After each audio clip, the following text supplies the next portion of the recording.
Hello guys, welcome to back my channel.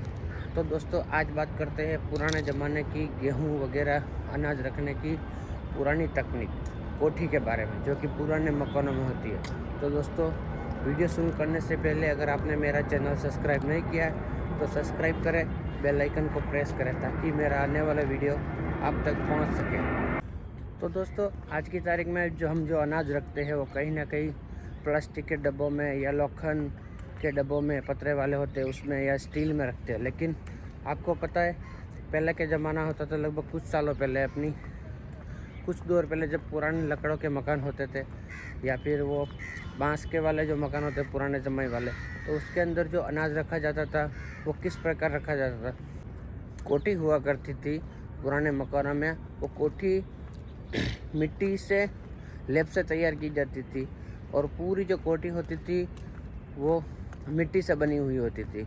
उससे विशेष तरीके से बनाया जाता था। ज़मीन का जो हिस्सा होता था निचले वाला, वो लगभग ज़मीन से 1 या 2 फुट ऊपर रखा जाता था और उसमें अनाज भरने के बाद ऊपर से उसे पैक कर दिया जाता था और गोबर और मिट्टी का लेप से उसे पूरी तरह पैक कर दिया जाता था।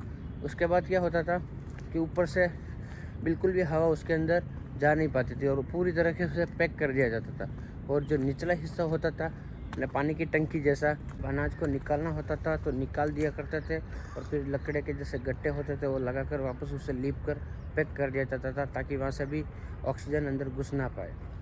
तो दोस्तों, वो तो तकनीक थी, वो कितनी यूनिक थी कि उस दौर के अंदर जो अनाज था वो लंबे समय तक पड़ा रहता था, फिर भी वो अनाज ख़राब नहीं रहता था। और अपने इस दौर के अंदर भी हमारा अनाज क्या होता है, लंबे समय तक रह नहीं पाता है और उसके बाद धीरे धीरे कुछ भी जीव, छोटे छोटे जीव पड़ जाते हैं जिसके कारण हमारे अनाज को नुकसान पहुंचता है। लेकिन उस समय का जो अनाज था वो एकदम नेचुरल था, जिसके अंदर ना तो कीटनाशक डाला जाता था, ना ही कोई चीज़ डाली जाती थी। लेकिन अभी क्या होता है कि दूसरी चीज़ें यूज़ करने के कारण हमारे जो अनाज है उसको काफ़ी नुकसान पहुंचता है, जिसके कारण हमारा अनाज लंबे समय तक टिक नहीं पाता है जैसा पहले वाला टिकता था। तो दोस्तों, कई बार मन में यह आता है कि उस दौर में जब कीटनाशक नहीं था, इतनी टेक्नोलॉजी नहीं थी, तो उस दौर में जो जीवात होते थे उससे खेतों में किस तरीके से फसलों को बचाया जाता था, क्योंकि उस दौर में तो कीटनाशक थे ही नहीं। तो किस तरीके बचाया जाता है, ये मन में कई बार ख्याल आता है। लेकिन दोस्तों, ऐसा नहीं है। उस दौर के अंदर क्या हुआ करता था, जो प्रकृति का जो संतुलन था वो काफ़ी एक जैसा था। जैसे कि जीव के पीछे जीव लगा रहता था, ये प्रक्रिया शुरू रहती थी।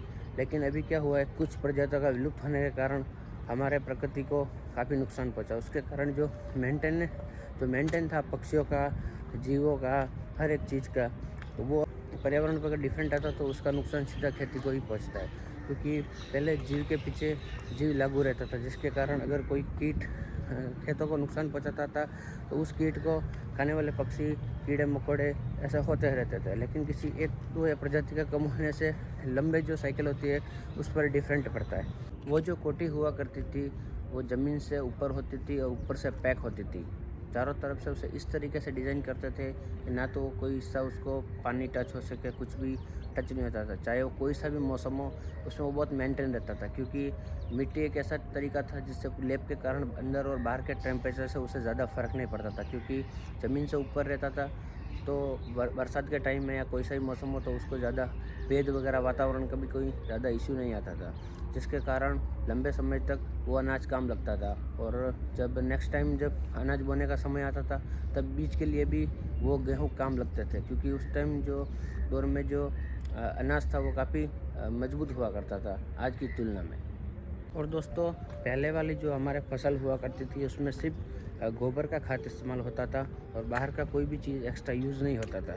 उसके कारण क्या होता था, फसल काफ़ी मजबूत होती थी और उससे ज़्यादा इफ़ेक्ट नहीं होता था। उसमें जो दाना पकता था वो लंबे समय तक रहता था और उसमें कोई भी जीव इतनी आसानी से पड़ता नहीं था, क्योंकि वो जो दाना होता था काफ़ी सख्त होता था आज की तुलना में।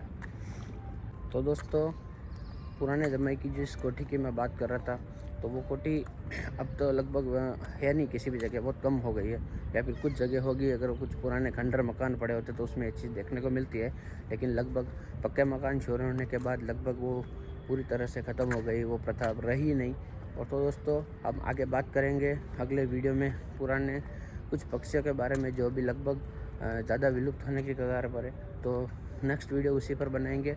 तो दोस्तों कोठी वाला वीडियो आपको कैसा लगा? अगर ये वीडियो आपको अच्छा लगा तो लाइक करें, कमेंट करें, और उसके बारे में कुछ जानकारी हो तो मुझे कमेंट करके अपनी राय ज़रूर दें।